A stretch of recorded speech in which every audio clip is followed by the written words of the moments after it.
Hello students, this is Madhvi Singh here again with the new topic apostrophe and s. Apostrophe का मतलब क्या होता है? जब हम लोग क्या करते हैं, एक छोटा सा कॉमा ऊपर लगाते हैं, this is called apostrophe and s, और उसके बाद हम लोग यूज किसका करते हैं? s का. So let us start this topic. First of all, we will talk about the definition. We use s at the end of a noun that shows what the noun possesses. हम लोग क्या करते हैं, जो noun जो word होता है उसके एंड में हम लोग किसका यूज करते हैं? एपोस्ट्रोफी और एस का. We use apostrophe s at the end of the singular noun, चाहे वो सिंगुलर नाउन हो चाहे वो प्लूरल नाउन हो, that do not ends with s, लेकिन वो किससे ना खत्म होता हो? s. s स्पेलिंग से खत्म ना होता हो वो नाउन. जैसे for example the chef's cap, the zebra's strip, the doctor's coat, the children's toy. Alright, तो ये हम लोग को एग्जाम्पल दिए गए हैं सिंगुलर प्रोनाउन के, सिंगुलर नाउन के और प्लूरल नाउन्स के. Now we use the apostrophe at the end of the plural noun that ends with s. अब इन्होंने बोला जो प्लूरल नाउन होता है जो s से फिनिश होता है उसमें भी हम लोग एपोस्ट्रोफी का यूज करते हैं. किस तरह से करते हैं? The girls team, girls means more than one girl, और इसके बाद हमारा क्या आया? एपोस्ट्रोफी साइन आया. The girls team, the parents responsibility, the giraffe neck. With the personal name that ends with s. Personal name, personal name means किसी एक व्यक्ति का नाम, personal noun. We add an apostrophe and s. इसमें हम लोग क्या यूज करते हैं? एपोस्ट्रोफी भी लगाते हैं हम इसमें और हम लोग s भी लगाते हैं. फॉर एग्जाम्पल के लिए ही इज चार्ल्स ब्रदर, ये चार्ल्स की जो s है यहाँ पर s आया, एपोस्ट्रोफी s और s लगा है इसमें, brother. Thomas sister is my friend. If two nouns jointly own another noun, जब क्या होता है? जब दो नाउन होते हैं, when there are two nouns jointly means combinedly, तो हमारा apostrophe और s किस में आएगा? जो सेकंड वाला नाउन है उसमें apostrophe और s आएगा. For example the man and women's, तो हमारा विमेन जो आया है उस पे हमारा एपोस्ट्रोफी एस आया है. The man and the women's car is new.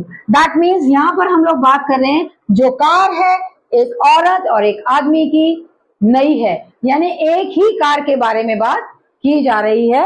और हम लोग जो नाउन है, जो फर्स्ट नाउन में तो हमारा एपोस्ट्रोफी एस नहीं आएगा, लेकिन हमारा जो सेकेंड नाउन है उसमें एपोस्ट्रोफी और एस आएगा. Gaurav and Saurav's father is a pilot, उसके फादर क्या है? Pilot.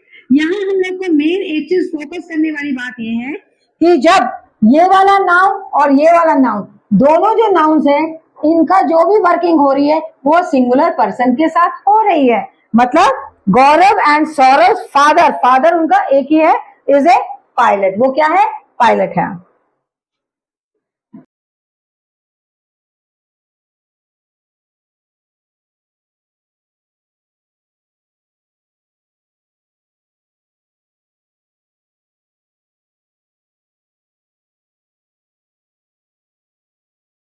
As a possessive adjective or a possessive pronoun. We use possessive form for the both of them. हम जो possessive form है वो दोनों के लिए यूज करेंगे. जैसे नीना's and my home. नीना क्या है? एक नाउन है और my क्या है? हमारा प्रोनाउन. तो इसमें ये बात बोली गई है अगर नाउन और प्रोनाउन दोनों एक सेंटेंस में आ रहे हैं तो हमारा एपोस्ट्रोफी कॉमा और एस किसके साथ आएगा? नाउन के साथ, नेम ऑफ अ पर्सन के साथ, प्रोनाउन के साथ नहीं आएगा. If two nouns separately owns things we use apostrophe S for both. अब क्या होता है कि जब दो नाउन जो सेपरेट नाउन है, जैसे Gaurav Nitin's, Gaurav and Nitin house are in the same colony. अभी आप मुझसे यह बात बोलेंगे कि मैम आपने ये चीज बताई थी कि हमको फर्स्ट नाउन के साथ एस नहीं एपोस्ट्रोफी और एस नहीं लगाना है। अब आप इसमें हमको बता रहे हो कि आपको फर्स्ट नाउन के साथ भी एपोस्ट्रोफी और एस लगाना है और सेकेंड नाउन के साथ भी आपको एपोस्ट्रोफी और एस लगाना है। इसमें मेन बात यह है जो हमको फोकस करना है कि हम लोग को किस तरह से ये चीज हम लोगों ने क्यों की है, because the house are in the same colony, एक ही कॉलोनी के अंदर है। अगर यहाँ पर सेम हाउस होता, जैसे फॉर एग्जाम्पल के लिए Gaurav and Nitin stays in the same house, अगर एक ही हाउस होता तो हम लोग क्या लगाते, नितिन में एपोस्ट्रोफी कॉमा और एस लगाते, गौरव के साथ हम लोग नहीं लगाते। यहाँ पर हम गौरव के साथ भी एपोस्ट्रोफी कॉमा और एस लगा रहे हैं, नितिन के साथ भी एपोस्ट्रोफी कॉमा और एस लगा रहे हैं। क्यों लगा रहे हैं? Because the house is not same, only the colony is same. Colony में बहुत सारे घर हो सकते हैं, यहाँ पर हो सकता है रमेश का घर या वहां पर हो सकता है सौरभ का घर, तो houses are different. That is why we are putting apostrophe, comma and s in both the nouns. Here it is, Mr. Sharma and Mr. Gupta's car are brand new.